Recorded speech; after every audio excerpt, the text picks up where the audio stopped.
Bonjour tout le monde.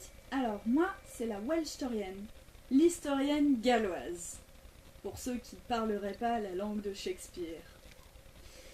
Aujourd'hui, pour ce premier podcast, nous allons nous intéresser à la culture des anglo-saxons, nos amis jurés bien évidemment, à un petit peu d'histoire outre-Manche, et notamment une de ces petites anecdotes qui pimentent l'histoire que les archéologues britanniques sont allés déterrer parmi les siècles d'histoire.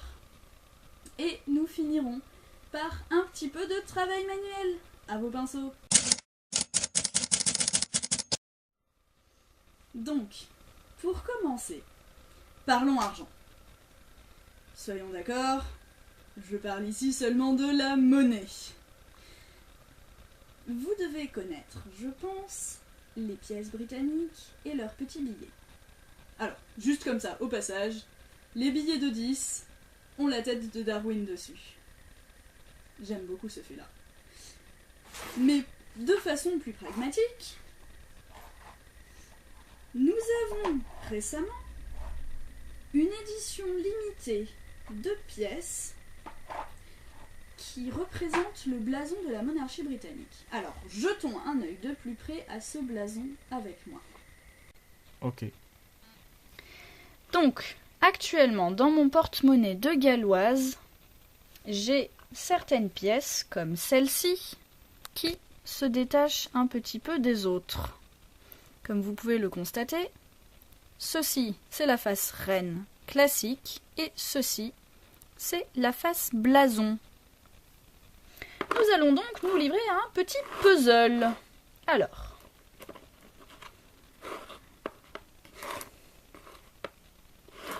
coin haut gauche, coin haut droit, milieu gauche, milieu droit et centre avec les 5 pence. Nous constatons ici qu'il manque le bout. Maintenant, j'aimerais partager avec vous quelque chose qui me tracasse énormément depuis mon arrivée sur le territoire de nos ennemis jurés. Je pense que nous serons d'accord, chers amis français, et francophones, et francophiles, sur le fait que, dans un pays civilisé comme la France, nous utilisons toutes les pièces à notre disposition, ainsi que les petits billets de 5 et de 10. Mais voyez-vous, il se trouve que les Anglais ne fonctionnent pas comme ça. Et oui, comme pour tout, ils sont bizarres. Par ici, quand vous devez acheter quelque chose à 3 € avec un billet de 10, généralement, on vous rend la monnaie avec un billet de 5, quelques pièces qui complètent, ou du moins, au moins quelques pièces de 2 pour ne pas trop alourdir votre précieux porte-monnaie. Mais non, pas au Pays de Galles, pas en Angleterre. Je ne peux pas parler pour l'Écosse et le Royaume-Uni dans sa totalité, mais en tout cas, là où je suis en ce moment, quand vous achetez quelque chose pour 3 malheureuses livres, que vous payez avec un beau billet de 10 avec la tête de Darwin, on vous rend 7 pièces de 1. 7 pièces de 1. Sachant qu'une pièce de 1 est approximativement 2 fois plus lourde qu'une pièce de 1 française. Et oui, mesdames et messieurs, comment alourdir votre porte-monnaie? Leçon galloise numéro 1. Leçon galloise numéro 2, les pièces de 50 n'existent pas. Comme vous avez pu le constater pendant la construction du blason, il manquait la pointe. C'est parce que la pointe, c'est une pièce de 50. Mais voyons, une pièce de 50, à quoi ça sert, ma bonne dame, je vous demande bien. Eh ben, les pièces de 50, ça sert à finir les blasons. Donc, après beaucoup de patience et des tentatives de collection persévérées, j'ai finalement réussi à obtenir une pièce de 50. Mais ce n'est pas facile. Ce n'est vraiment pas facile. Car là-bas, on utilise les pièces de vin pour tout et n'importe quoi. Et surtout n'importe quoi. Et je vous laisserai donc sur cette parenthèse culturelle méditer sur l'utilisation immodérée des pièces de 1 et de 50 dans le royaume de Sa Majesté. Il se trouve que les British, dans leur histoire, ils n'ont pas étudié que les British. Ils sont aussi allés conquérir le monde. Et dans le monde, il y a l'Égypte. Alors oui, vous me direz, Napoléon y est allé avant. Et je vous dirai que je suis totalement d'accord avec vous. D'ailleurs, au passage, son livre est vachement mieux. Donc, aujourd'hui, nous allons parler de la magnifique civilisation de ce jeune homme et nous approcher un peu plus d'un de ses ancêtres, Ramsès II. Ramsès II, voyez-vous, a mené une des plus grandes batailles que l'histoire ait connue, Kadesh. Le problème avec Kadesh, c'est que Ramsès II, côté égyptien, dit qu'il a gagné, qu'il a dévasté tout le monde, et ses adversaires, les Hittites, disent eux qu'ils ont ravagé l'Égypte et Ramsès II. Alors comment on sait? Comment décide-t-on qui a gagné? Voyez-vous, à Kadesh, il y avait les chars hittites, une merveille de technologie, et la majorité égyptienne, une merveille de nombre. Les deux se sont cognés. Ramsès II a gagné stratégiquement.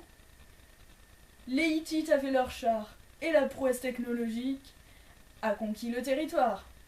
Donc au final, après de nombreuses pertes, Ramsès II a perdu un territoire appelé l'Amourou et gardé la main mise sur l'Égypte. Vous me direz du coup, pourquoi les Hittites ne sont pas allés plus loin? La réponse est simple. Pensez à l'URSS. Pensez à l'URSS. Et à ce cher Poutine au passage. Salut Poutine si tu me vois. Donc, les Hittites et l'Égypte, pour résumer, c'était comme les États-Unis et l'URSS pendant la guerre froide. Les deux plus grosses puissances de l'époque, et surtout, fallait pas qu'il y en ait une qui anéantisse l'autre.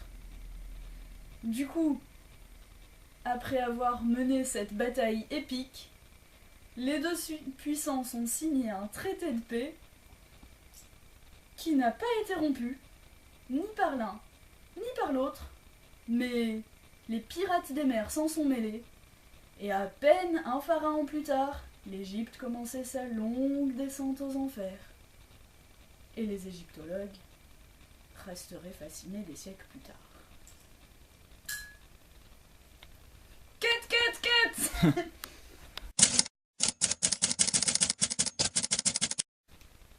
Ok, alors, après cette partie culture et toute cette longue introduction historique, nous allons maintenant parler déco, fabrication et bijoux, mesdemoiselles.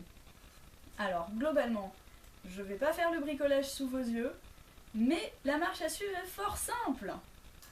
Vous prenez ces petites choses, et des comme ça. Bon, ici j'ai 3 couleurs, mais pas la peine d'en faire autant. Vous pouvez juste prendre des pâtes rondes percées, en cylindre. Vous pouvez les peindre ou les laisser au naturel si elles sont déjà teintées avec de magnifiques teintes un peu pastel ou cuisine. Vous les assemblez sur un fil à la mode égyptienne, entrecalez de petites perles rondes un tout petit peu épaisses, de préférence des disques, et essayez de suivre ce motif.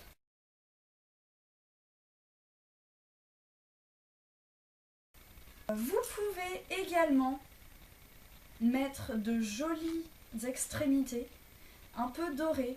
Rappelez-vous, pour les Égyptiens, les couleurs des bijoux étaient or, or, or, or, toujours la chair des dieux. mais aussi bleu, foncé ou clair, et pas mal de rouge. Voilà pour vos petites réalisations. N'hésitez pas à m'envoyer des photos et à bientôt. I cheated myself like I